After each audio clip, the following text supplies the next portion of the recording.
back to our top story now. It's the 7 aid workers, including one Australian, who were killed by an Israeli airstrike yesterday in Gaza. Joining us live now from Rafah in Gaza is UNICEF Spokesperson Tess Ingram. Tess, thanks for your time this evening. How has this rocked the aid working community in Gaza? Oh, look, it's just another immense tragedy here, Peter. The news today rippled through the humanitarian community in Gaza, and it's hard to believe that after almost 6 months of day in, day out, that something like can still shock you in Gaza. But this really did hit people hard. As an Australian, hearing about these colleagues, including Zomi in Gaza, it's just heartbreaking. Yeah, Tess, did you know Zomi Frankham? I hadn't met her, no, but I know that some UN colleagues were familiar with the World Central Kitchen staff. You are in a war zone. Sadly, this does happen in the fog of war. That's what Israel has referred to this as anyway. Do you fear for your life any more or less when something like this happens?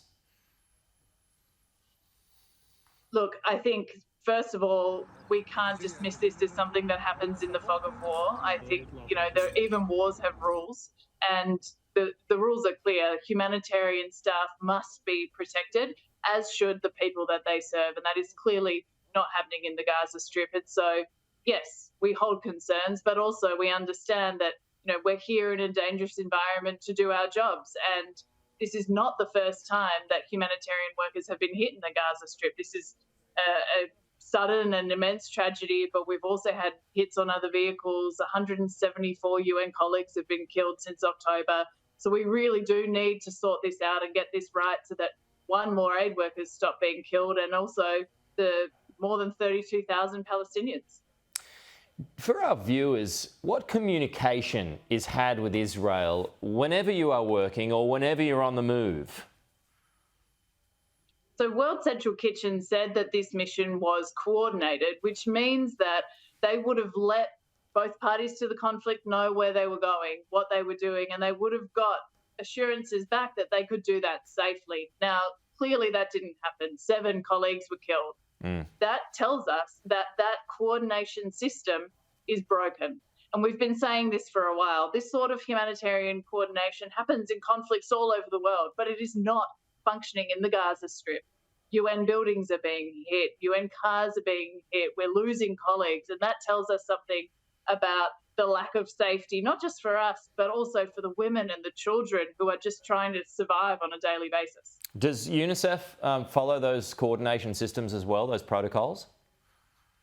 We do, yes, all UN agencies do. Right, so it's just a matter of, hey, we're going here, watch out, kind of thing.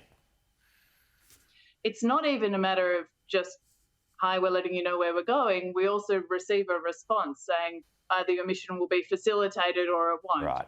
And even when a mission is facilitated, we often have issues on those missions. Maybe we're delayed for a very long time at a checkpoint, we're put in an unsafe situation, staff are interrogated. So the system really isn't working, Peter. Okay. Some aid is now going to be turned back. What sort of effect will this have on the delivery of aid to the people of Gaza? That food is floating away is just devastating, because we're on the precipice of a famine here, and only a little bit of the food got off the boat. That's going to make a difference, but we're losing the rest of it for now. Hopefully we can find a way to get it back. And on top of that, World Central Kitchen is rightly pausing their activities, taking stock of the situation. But they're such a central player here in the food aid scenario. And so without their presence, it could have an impact on the families in Gaza, which so desperately need support at the moment. Okay. So UNICEF, we're staying and we're delivering, but it's really difficult. Okay, Tess Ingram, stay safe. Thanks for your time. Appreciate it. We'll talk to you again soon.